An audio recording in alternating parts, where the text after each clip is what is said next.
ನಮಸ್ಕಾರ ಸ್ನೇಹಿತರೆ. ಸೀಮಾ ಗಾವಿತ್ ಮತ್ತು ರೇಣುಕಾ ಶಿಂದೆ 42 ಮಕ್ಕಳ ಕೊಲೆ ಮಾಡಿದ ಒಬ್ಬ ತಾಯಿ ಮತ್ತು 2 ಮಕ್ಕಳು. ನೀವು ಎಷ್ಟೋ ಕಥೆಗಳನ್ನು ಕೇಳಿರ್ತೀರ, ಆದರೆ ಇವತ್ತಿನ ಈ ಅಪರಾಧದ ಕತೆ ಯಾರೂ ಸಹ ಕಲ್ಪನೆ ಕೂಡ ಮಾಡಿರಲಿಕ್ಕಿಲ್ಲ. ಈ ಕಥೆಯಲ್ಲಿ 3 ಮಹಿಳೆಯರು 6 ವರ್ಷದಲ್ಲಿ 42 ಮಕ್ಕಳನ್ನ ತುಂಬ ಕ್ರೂರವಾಗಿ ಕೊಲೆ ಮಾಡ್ತಾರೆ. ಹಾಗಾದರೆ ಈ 3 ನಿರ್ದಯಿ ಮಹಿಳೆಯರು ಯಾರು ಮತ್ತು ಈ ಮಹಿಳೆಯರು ಮಕ್ಕಳನ್ನ ಯಾಕೆ ಕೊಲೆ ಮಾಡ್ತಿದ್ರು ಮತ್ತು ಕೊನೆಯಲ್ಲಿ ಈ ಮಹಿಳೆಯರ ಜೊತೆ ಏನಾಯಿತು, ಬನ್ನಿ ಎಲ್ಲನ ಈ ವಿಡಿಯೋದಲ್ಲಿ ನೋಡೋಣ. ಇವತ್ತಿನ ಈ ಕೇಸನ್ನು ಕೋಲ್ಹಾಪುರದ ಸೀರಿಯಲ್ ಕಿಲ್ಲಿಂಗ್ ಕೇಸ್ ಎಂದು ಹೇಳಲಾಗುತ್ತೆ. 1996ರಲ್ಲಿ ಜನಸಂದಣಿಯಿಲ್ಲದ ಒಂದು ಜಾಗದಲ್ಲಿ ಒಂದು 18 ತಿಂಗಳ ಮಗುವಿನ ಶವ ಸಿಗುತ್ತೆ. ಮತ್ತು ಪಕ್ಕದಲ್ಲೇ ಕರೆಂಟ್ ಕಂಬದ ಮೇಲೆ ರಕ್ತದ ಕಲೆ ಸಹ ಇರುತ್ತೆ.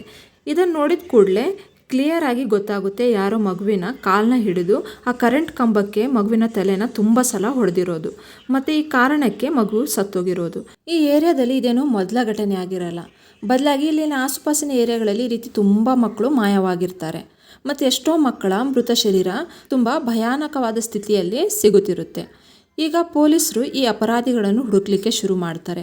ಇವರ ಹುಡುಕಾಟದಲ್ಲಿ ತಿಂಗಳುಗಳೇ ಕಳೆದೋಗುತ್ತೆ, ಆದರೆ ಇವರು ಸಿಕ್ಕಿರಲ್ಲ. ಆದರೆ ಎಷ್ಟೋ ಪ್ರಯತ್ನಗಳು ಪಟ್ಟ ಮೇಲೆ ಕೊನೆಗೆ ಪೊಲೀಸರಿಗೆ ಈ ಹತ್ಯೆಯಲ್ಲಿ 3 ಮಹಿಳೆಯರು ಇನ್ವಾಲ್ವ್ ಇದ್ದಾರೆ ಎಂದು ಸುಳಿವು ಸಿಗುತ್ತೆ. ಈ 3 ಮಹಿಳೆಯರು ಸೀಮಾ ಗಾವಿತ್, ರೇಣುಕಾ ಶಿಂದೆ ಮತ್ತು ಅಂಜನಾಬಾಯಿ. ಈ ಕೋಲ್ಹಾಪುರ ಸೀರಿಯಲ್ ಕಿಲ್ಲರ್ನ ಹೆಡ್ ಅಂಜನಾಬಾಯಿ ನಾಸಿಕ್ನವಳಾಗಿರ್ತಾಳೆ. ಈಕೆ ತುಂಬ ಬಡ ಕುಟುಂಬದಲ್ಲಿ ಹುಟ್ಟಿರ್ತಾಳೆ. ತುಂಬ ಚಿಕ್ಕ ವಯಸ್ಸಿನಲ್ಲೇ ಈಕೆಗೆ ಕಳ್ಳತನ ಮಾಡುವ ಅಭ್ಯಾಸವಾಗ್ಬಿಟ್ಟಿರುತ್ತೆ. ಅಂಜನಾ ವಯಸ್ಸಿಗೆ ಬಂದಮೇಲೆ ಆಕೆಗೆ ಒಬ್ಬ ಟ್ರಕ್ ಡ್ರೈವರ್ ಜೊತೆ ಲವ್ ಆಗುತ್ತೆ. ಆಗ ಈಕೆ ನಾಸಿಕ್ನಿಂದ ಪುಣೆಗೆ ಓಡಿ ಬರ್ತಾಳೆ ಮತ್ತು ಮದುವೆ ಕೂಡ ಮಾಡ್ಕೊತಾಳೆ. ಸ್ವಲ್ಪ ದಿನ ಟ್ರಕ್ ಡ್ರೈವರ್ ಜೊತೆ ಇರ್ತಾಳೆ. ಆಗ ಈಕೆಗೆ 1973ರಲ್ಲಿ ಒಂದು ಹೆಣ್ಣು ಮಗು ಜನಿಸುತ್ತೆ. ಆ ಮಗುವಿಗೆ ರೇಣುಕಾ ಅಂತ ಹೆಸರಿಡಲಾಗುತ್ತೆ. ಹೆಣ್ಣು ಮಗು ಜನಿಸಿದೆ ಅಂತ ಆಕೆ ಗಂಡ ಅಂಜನಾಳನ್ನು ಬಿಟ್ಟು ಓಡಿ ಹೋಗ್ಬಿಡ್ತಾನೆ. ಗಂಡ ಹೋದ್ಮೇಲೆ ಅಂಜನಾಳಿಗೆ ಹಣದ ಕೊರತೆ ಶುರುವಾಗುತ್ತೆ.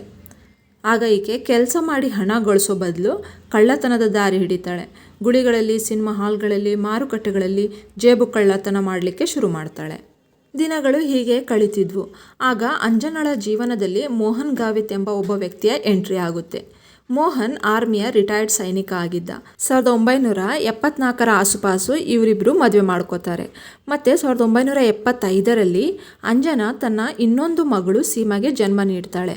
ರೇಣುಕಾ ಮತ್ತು ಸೀಮಾ ತುಂಬ ಚಿಕ್ಕವರಿದ್ದಾಗಲೇ ಅಂಜನಾಳ 2ನೇ ಪತಿ ಕೂಡ ಅವಳನ್ನ ಬಿಟ್ಟು ಓಡಿ ಹೋಗ್ಬಿಡ್ತಾನೆ. ಆಗ ಅಂಜನಾಬಾಯಿ ಮತ್ತೆ ಈ ಕಳ್ಳತನದ ದಂಧೆಯ ಪ್ರಪಂಚಕ್ಕೆ ವಾಪಸ್ಸಾಗ್ತಾಳೆ. ತನ್ನ ಚಿಕ್ಕ ಮಕ್ಕಳಿಗೂ ಸಹ ಕಳ್ಳತನದ ದಂಧೆ ಕಲಿಸಿಕೊಡ್ತಾಳೆ. ಹೀಗೆ ಈ 3 ಜನ ಕಳ್ಳತನ ಮಾಡಿ ಜೀವನ ನಡೆಸ್ತಿರ್ತಾರೆ. ನೋಡುತ್ತಿದ್ದಂತೆ ಅಂಜನಾಳ ಮೇಲೆ 125 ಕಳ್ಳತನ ಮತ್ತು ಸ್ನ್ಯಾಚಿಂಗ್ ಕೇಸ್ಗಳು ರಿಜಿಸ್ಟರ್ ಆಗಿರುತ್ತೆ. ಆದರೆ ಈಕೆ ಯಾವತ್ತೂ ಪೊಲೀಸರ ಕೈಗೆ ಸಿಕ್ಕಿರಲ್ಲ. ಹೀಗೆ ಸಮಯ ಕಳೆಯುತ್ತಾ 1989ರಲ್ಲಿ ಅಂಜನಾಳ ದೊಡ್ಡ ಮಗಳು ರೇಣುಕಾ ಪುಣೆಯ ಶಿರಡಿ ಮಂದಿರದ ಪಕ್ಕದಲ್ಲಿ ಟೈಲರ್ ಆಗಿದ್ದ ಕಿರಣ್ ಶಿಂದೆನ ಮದುವೆ ಆಗ್ತಾಳೆ. ಮದುವೆ ಆದಮೇಲೆ ಸಹ ಈ 3 ಜನ ಇದೇ ಕಳ್ಳತನದ ದಂಧೆಯನ್ನು ಮುಂದುವರಿಸಿರ್ತಾರೆ. 1990ರಲ್ಲಿ ರೇಣುಕಾ ಒಂದು ಗುಡಿಯಲ್ಲಿ ಕಳ್ಳತನ ಮಾಡುವಾಗ ಸಿಕ್ಕಿಬೀಳ್ತಾಳೆ. ಆಗ ಅಲ್ಲಿದ್ದ ಜನರೆಲ್ಲ ಆಕೆನ ವಿಚಾರಣೆ ಮಾಡ್ತಾರೆ. ಆದರೆ ಆಕೆ ನಾನು ಕಳ್ಳತನ ಮಾಡಿಲ್ಲ ಅಂತ ಹೇಳ್ತಾಳೆ. ಆದರೂ ಸಹ ಜನ ನಂಬಲ್ಲ.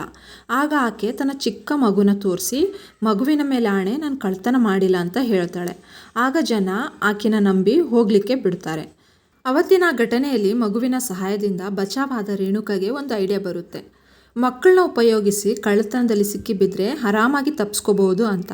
ಇಲ್ಲಿಂದನೇ ಇವರ ಅಪರಾಧದ ಕೆಟ್ಟ ಜರ್ನಿ ಶುರುವಾಗುತ್ತೆ. 1996ರ ಜುಲೈ ತಿಂಗಳಲ್ಲಿ ರೇಣುಕಾ ಎಲ್ಲಿಂದಲೋ ಹೋಗ್ತಾ ಇರ್ತಾಳೆ. ಆಗ ಕೋಲ್ಹಾಪುರದ ಒಂದು ಜಾಗದಲ್ಲಿ ಒಂದು ಚಿಕ್ಕ ಮಗು ಓಡಾಡ್ತಿರುತ್ತೆ. ರೇಣುಕಾ ಅಕ್ಕಪಕ್ಕ ನೋಡ್ತಾಳೆ, ಆದರೆ ಅಲ್ಲಿ ಯಾರೂ ಇರಲ್ಲ. ರೇಣುಕಾ ಮಗುನ ಎತ್ತಿಕೊಂಡು ಸೈಲೆಂಟಾಗಿ ನಡಿಲಿಕ್ಕೆ ಸ್ಟಾರ್ಟ್ ಮಾಡ್ತಾಳೆ. ಮಗು ಕೇವಲ 18 ತಿಂಗಳದಾಗಿರುತ್ತೆ. ಹಾಗಾಗಿ ಆ ಮಗು ಹೆಚ್ಚೇನು ವಿರೋಧ ಮಾಡಲ್ಲ. ಆಕೆ ಮಗುನ ಎತ್ತಿಕೊಂಡು ಸೀದಾ ಕೋಲ್ಹಾಪುರದ ಮಹಾಲಕ್ಷ್ಮಿ ಮಂದಿರಕ್ಕೆ ಹೋಗ್ತಾಳೆ. ಅಲ್ಲಿ ಒಬ್ಬ ಮಹಿಳೆಯ ಪರ್ಸ್ ಕದಿವಾಗ ಸಿಕ್ಕಿಬೀಳ್ತಾಳೆ. ಆ ಮಹಿಳೆ ರೇಣುಕಾಳನ್ನು ವಿಚಾರಿಸಿದಾಗ ಅಲ್ಲಿ ಜನ ಸೇರ್ತಾರೆ. ಆಗ ರೇಣುಕಾ ತನ್ನ ಕೈಯಲ್ಲಿದ್ದ ಮಗುನ ನೆಲಕ್ಕೆ ಜೋರಾಗಿ ಬಿಸಾಕ್ತಾಳೆ. ಆಗ ಬಿದ್ದ ರಭಸಕ್ಕೆ ಆ ಮಗುವಿನ ತಲೆ ಹೊಡೆದೋಗುತ್ತೆ. ರಕ್ತ ಸೋರ್ಲಿಕ್ಕೆ ಸ್ಟಾರ್ಟ್ ಆಗುತ್ತೆ. ಆಗ ರೇಣುಕಾ ನಾನು ನಿಜವಾಗ್ಲೂ ಕಳ್ಳತನ ಮಾಡಿಲ್ಲ, ಮಗುವಿನ ಮೇಲೆ ಆಣೆ ಅಂತ ಹೇಳ್ತಾಳೆ. ಮಗುವಿನ ಸ್ಥಿತಿ ನೋಡಿದ ಜನ ರೇಣುಕಾ ನಿಜ ಹೇಳ್ತಿದ್ದಾಳೆ ಅಂತ ನೆನೆಸಿ ಆ ಮಹಿಳೆ ಸುಳ್ಳು ಆರೋಪ ಹಾಕಿದ್ದಾಳೆ ಅಂತ ರೇಣುಕಾ ಮೇಲೆ ಸಹಾನುಭೂತಿ ತೋರಿಸ್ತಾರೆ. ಮತ್ತು ಮಗುವಿನ ಸ್ಥಿತಿ ನೋಡಿ ಮಗುನ ಎತ್ತಿ ರೇಣುಕಾನ ಕೈಗೆ ಕೊಟ್ಟು ಬೇಗನೆ ಆಸ್ಪತ್ರೆಗೆ ಹೋಗಿ ಚಿಕಿತ್ಸೆ ಕೊಡಿಸ್ಲಿಕ್ಕೆ ಹೇಳ್ತಾರೆ.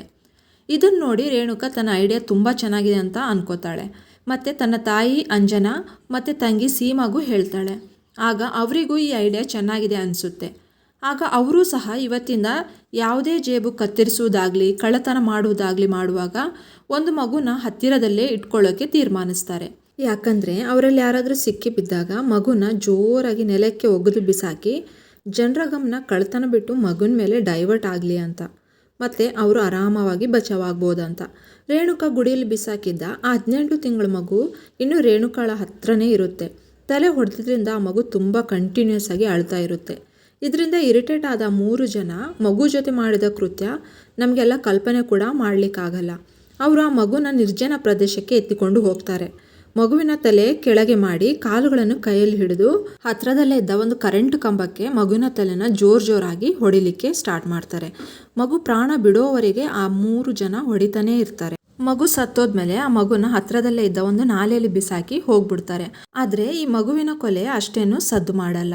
ಹಾಗಾಗಿ ಈ 3 ಮಹಿಳೆಯರು ಇದೇ ಪ್ಯಾಟರ್ನ್ ಅನ್ನು ತಮ್ಮ ಪ್ರತಿಯೊಂದು ಕಳ್ಳತನದಲ್ಲಿ ಉಪಯೋಗಿಸಲಿಕ್ಕೆ ಪ್ರಾರಂಭಿಸ್ತಾರೆ. ಒಮ್ಮೆ ಇವರು ಕಳ್ಳತನಕ್ಕೆ ಉಪಯೋಗಿಸಿದ ಮಗು ಗಾಯದಿಂದ ತುಂಬಾ ಅಳ್ತಾ ಇರುತ್ತೆ.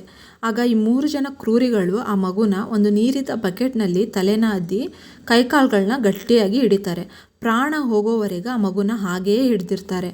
ಮತ್ತು ಇನ್ನೊಂದು ಸಲ 2.5 ವರ್ಷದ ಹೆಣ್ಣು ಮಗುನ ಕಳ್ಳತನಕ್ಕಾಗಿ ಬಳಸ್ಕೊಂಡ್ಮೇಲೆ ಆ ಮಗುನ ಕೊಂದು ಒಂದು ಬ್ಯಾಗ್ನಲ್ಲಿ ಹಾಕ್ಕೊಂಡು ಒಂದು ಸಿನಿಮಾ ನೋಡಲಿಕ್ಕೆ ಹೋಗ್ತಾರೆ. ಸಿನಿಮಾ ನೋಡೋದು ಮುಗಿದ್ಮೇಲೆ ಆ ಮಗುವಿನ ಶವವಿದ್ದ ಬ್ಯಾಗ್ನ ಸಿನಿಮಾ ಹಾಲ್ನ ಬಾತ್ರೂಮ್ನಲ್ಲಿ ಬಿಟ್ಟು ಹೋಗ್ತಾರೆ. ಇದೆಲ್ಲ ನಿಮ್ಗೆ ಹೇಗೆ ಗೊತ್ತು ಅಂತ ನೀವು ಯೋಚಿಸ್ತಿದ್ರೆ 1996ರಲ್ಲಿ ಇವರನ್ನು ಬಂಧಿಸಲಾದಾಗ ಇವರೇ ಇದನ್ನೆಲ್ಲ ಪೊಲೀಸರ ಮುಂದೆ ಹೇಳಿದರು. ಅಂಜನಾಳನ್ನು ಆಕೆಯ 2ನೇ ಪತಿ ಬಿಟ್ಟ ಮೇಲೆ ಪ್ರತಿಮಾ ಎಂಬ ಮಹಿಳೆನ ಮದುವೆ ಆಗ್ತಾನೆ. ಈ 3 ಜನ ಪ್ರತಿಮಾಳ ಒಂದು ಹೆಣ್ಣು ಮಗುನ ಕೊಂದು ಅದನ್ನು ಕಬ್ಬಿನ ಗದ್ದೆಯಲ್ಲಿ ಬೀಸಾಕ್ತಾರೆ. ಮೊದಲ ಬಾರಿಗೆ 1996ರ ಅಕ್ಟೋಬರ್ನಲ್ಲಿ ಪ್ರತಿಮಾಳೆ ಮಗುವಿನ ಮಿಸ್ಸಿಂಗ್ ಕೇಸ್ನ ಪೊಲೀಸ್ ಠಾಣೆಯಲ್ಲಿ ರಿಜಿಸ್ಟರ್ ಮಾಡ್ತಾಳೆ. ಮತ್ತು ಈ 3 ಮಹಿಳೆಯರ ಬಗ್ಗೆ ಅನುಮಾನ ವ್ಯಕ್ತಪಡಿಸ್ತಾಳೆ. ಇದು ತಿಳಿದ ಈ 3 ಜನ ಅಂಡರ್ಗ್ರೌಂಡ್ ಆಗಿಬಿಡ್ತಾರೆ. ಆದರೆ ನಿರಂತರವಾಗಿ ಇವ್ರನ್ನ ಹುಡುಕಿದಾಗ 19 ನವೆಂಬರ್ 1996ರಲ್ಲಿ ಇವರು ಸಿಕ್ಕಿಬೀಳ್ತಾರೆ. ಪ್ರಾರಂಭದ ವಿಚಾರಣೆಯಲ್ಲಿ ಈ 3 ಜನ ಕಿಡ್ನ್ಯಾಪಿಂಗ್ ಮತ್ತು ಕೊಲೆಗಳನ್ನು ತಾವು ಮಾಡಿಲ್ಲ, ಕೇವಲ ಚಿಕ್ಕ ಪುಟ್ಟ ಕಳ್ತನ ಅಷ್ಟೇ ನಾವು ಮಾಡಿದ್ದೇವೆ ಅಂತ ಹೇಳ್ತಾರೆ. ಆಗ ಕೆಲವು ಜನ ಸಾಕ್ಷಿಗಳು ಈ ಮಹಿಳೆಯರನ್ನು ಬೇರೆ ಬೇರೆ ಮಕ್ಕಳ ಜೊತೆ ನೋಡಿರೋದಾಗಿ ಹೇಳ್ತಾರೆ. ಆದರೆ ಈ ಮಹಿಳೆಯರು ಒಪ್ಪಲಿಕ್ಕೆ ತಯಾರಿರಲ್ಲ. ಆಗ ಪೊಲೀಸರು ರೇಣುಕಾಳ ಪತಿ ಕಿರಣ್ ಶಿಂದೆನ ಅರೆಸ್ಟ್ ಮಾಡ್ತಾರೆ. ಆಗ ಈ ಅಪರಾಧದಲ್ಲಿ ಕಿರಣ್ನ ಇನ್ವಾಲ್ವ್ಮೆಂಟ್ ಇಲ್ಲ ಅಂತ ಪೊಲೀಸರಿಗೆ ಗೊತ್ತಾಗುತ್ತೆ. ಆಗ ಪೊಲೀಸರು ಕಿರಣ್ಗೆ ಸರ್ಕಾರದ ಸಾಕ್ಷಿಯಾಗಲು ಆಫರ್ ಕೊಡ್ತಾರೆ. ಆಗ ಅವನು ತನ್ನ ಹೆಂಡತಿ, ಅತ್ತೆ ಮತ್ತು ಹೆಂಡತಿಯ ತಂಗಿ ವಿರುದ್ಧ ಸಾಕ್ಷಿ ಕೊಡಲಿಕ್ಕೆ ಒಪ್ಕೋತಾನೆ. ಕಿರಣ್ ಇವರು ಸಾಕಷ್ಟು ಕಿಡ್ನ್ಯಾಪ್, ಕೊಲೆ ಮತ್ತು ಕಳ್ಳತನ ಮಾಡಿರೋದನ್ನೆಲ್ಲ ಹೇಳ್ತಾನೆ. ಇದರ ಆಧಾರದ ಮೇಲೆ ಪೊಲೀಸರು ಈ 3ರನ್ನ ಸ್ವಲ್ಪ ಜೋರು ಮಾಡಿ ಕೇಳಿದಾಗ ಕೊನೆಗೆ ಈ 3 ಮಹಿಳೆಯರು ತಾವು ಮಾಡಿದ ಒಂದೊಂದು ಕೃತ್ಯನ ಹೇಳಲಿಕ್ಕೆ ಶುರು ಮಾಡ್ತಾರೆ. ಇದನ್ನು ಕೇಳಿದ ಪೊಲೀಸರು ದಂಗಾಗಿದ್ರು. ಇವರು ಒಟ್ಟು 42 ಕಿಡ್ನ್ಯಾಪಿಂಗ್ ಮಹಾರಾಷ್ಟ್ರದ ಪುಣೆ, ಥಾಣೆ, ಕಲ್ಯಾಣ್, ಕೋಲ್ಹಾಪುರ್ ಮತ್ತು ನಾಸಿಕ್ನಿಂದ ಮಾಡಿರೋದಾಗಿ ಒಪ್ಕೋತಾರೆ. ಇವ್ರ ಮನೆಯಲ್ಲಿ ಪೊಲೀಸರಿಗೆ ಮಕ್ಕಳ ಬಟ್ಟೆ ಮತ್ತು ಕೊಲೆ ಮಾಡಿದಾಗ ಯೂಸ್ ಮಾಡಿದ ಬೇರೆ ಬೇರೆ ರೀತಿಯ ವಸ್ತುಗಳು ಮತ್ತು ರಕ್ತದ ಕಲೆಗಳು ಸಹ ದೊರೆಯುತ್ತೆ. ಇವರು ಪೊಲೀಸರಿಗೆ ಇನ್ನೊಂದು ಇನ್ಸಿಡೆಂಟ್ ಸಹ ಹೇಳ್ತಾರೆ. ಒಂದು ಮಗುನ ಮನೆಯಲ್ಲಿ ಉಲ್ಟಾ ಹಗ್ಗದಿಂದ ಕಟ್ಟಿ ತಲೆನ ಗೋಡೆಗೆ ಮಗು ಸಾಯೋವರೆಗೆ ಹೊಡೆದಿದ್ವಿ ಅಂತ. ಇವರು ಮಕ್ಕಳನ್ನ ಬೇರೆ ಬೇರೆ ರೀತಿಯಲ್ಲಿ ಸಾಯಿಸ್ತಾ ಇದ್ರು. ಒಟ್ಟಿನಲ್ಲಿ ಇವರು ಮನುಷ್ಯಾವತಾರದ ರಾಕ್ಷಸರಾಗಿದ್ರು ಅಂತಲೇ ಹೇಳ್ಬೋದು. ಇವರು ಕೊಲೆ ಮಾಡಿದ ಎಲ್ಲ ಮಕ್ಕಳು 4 ವರ್ಷದ ಒಳಗಿನವರು. ಆಗ ಪೊಲೀಸರು ಈ ಮಹಿಳೆಯರೇ ಹೇಳಿದಂತೆ 42 ಮಕ್ಕಳ ಕಿಡ್ನ್ಯಾಪಿಂಗ್ ಮತ್ತು ಕೊಲೆಯ ಕೇಸನ್ನು ರಿಜಿಸ್ಟರ್ ಮಾಡಿಕೊಂಡು ಕಾರ್ಯಾಚರಣೆ ಶುರು ಮಾಡ್ತಾರೆ. ಆದರೆ ಪೊಲೀಸರಿಗೆ ಕೇವಲ 13 ಜನರ ಕಿಡ್ನ್ಯಾಪಿಂಗ್ ಮತ್ತು 5 ಜನ ಮಕ್ಕಳ ಕೊಲೆಯ ಸಾಕ್ಷಿಗಳು ಮಾತ್ರ ದೊರೆಯುತ್ತೆ. ಈ 3 ಜನರನ್ನು ಸಹ ಅರೆಸ್ಟ್ ಮಾಡಲಾಗುತ್ತೆ. ಈ ಕೇಸ್ ಕೋರ್ಟ್ನಲ್ಲಿ ಶುರುವಾಗೋ ಮೊದಲೇ ಈ ಅಪರಾಧದ ಮುಖ್ಯ ಆರೋಪಿ ಅಂಜನಾಬಾಯಿ ಅನಾರೋಗ್ಯದಿಂದ 50ನೇ ವರ್ಷದಲ್ಲಿ ಸತ್ತೋಗ್ತಾಳೆ. ಈಕೆ ಸತ್ತ ಮೇಲೆ ಈಕೆಯ ಮಕ್ಕಳು ಸೀಮಾ ಮತ್ತು ರೇಣುಕಾ ಮೇಲೆ ಮೊಕದ್ದಮೆ ಶುರುವಾಗುತ್ತೆ. ಟ್ರಯಲ್ನಲ್ಲಿ ಒಟ್ಟು 156 ಜನ ಸಾಕ್ಷಿದಾರರನ್ನು ಹಾಜರುಪಡಿಸಲಾಗುತ್ತೆ. 19 ಜೂನ್ 2001ರಲ್ಲಿ ಪೊಲೀಸರು ಈ 2 ಅಕ್ಕ ತಂಗಿಯರ ಮೇಲೆ 13 ಕಿಡ್ನ್ಯಾಪಿಂಗ್ ಮತ್ತು 10 ಮಕ್ಕಳ ಕೊಲೆಯ ಆರೋಪ ಮಾಡ್ತಾರೆ. ಆದರೆ ಕೋರ್ಟ್ನಲ್ಲಿ 13 ಮಕ್ಕಳ ಕಿಡ್ನ್ಯಾಪಿಂಗ್, 6 ಮಕ್ಕಳ ಕೊಲೆ ಮಾತ್ರ ಸಾಬೀತಾಗುತ್ತೆ. ಮತ್ತು ಸೆಷನ್ ಕೋರ್ಟ್ನಲ್ಲಿ ಇವರಿಬ್ಬರಿಗೆ ಗಲ್ಲು ಶಿಕ್ಷೆ ವಿಧಿಸಲಾಗುತ್ತೆ. ಮತ್ತು ರೇಣುಕಾಳ ಪತಿಯನ್ನು ನಿರಪರಾಧಿ ಎಂದು ಬಿಡುಗಡೆ ಮಾಡಲಾಗುತ್ತೆ.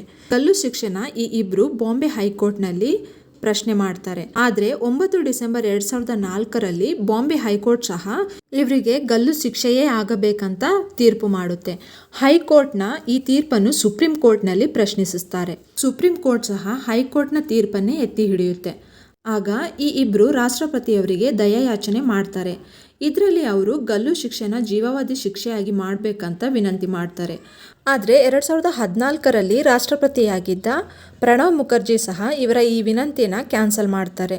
ಆದರೆ ಈ ಇಬ್ರು ಅಕ್ಕ ತಂಗಿ ಸೋಲದೆ 19 ಆಗಸ್ಟ್ 2014ರಲ್ಲಿ ಬಾಂಬೆ ಹೈಕೋರ್ಟ್ನಲ್ಲಿ ನಮಗೆ 2001ರಲ್ಲೇ ಗಲ್ಲು ಶಿಕ್ಷೆ ಆಗಬೇಕಂತ ತೀರ್ಪಾಗಿದೆ, ಆದರೆ ಇದುವರೆಗೂ ಆಗಿಲ್ಲ.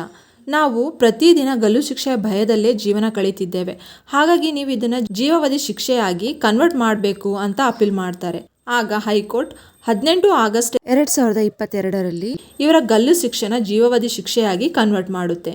ಈಗ ಈ ಇಬ್ರು ಪುಣೆಯ ಯರವಾಡ ಜೈಲಿನಲ್ಲಿ ಜೀವಾವಧಿ ಶಿಕ್ಷೆನ ಅನುಭವಿಸ್ತಿದ್ದಾರೆ.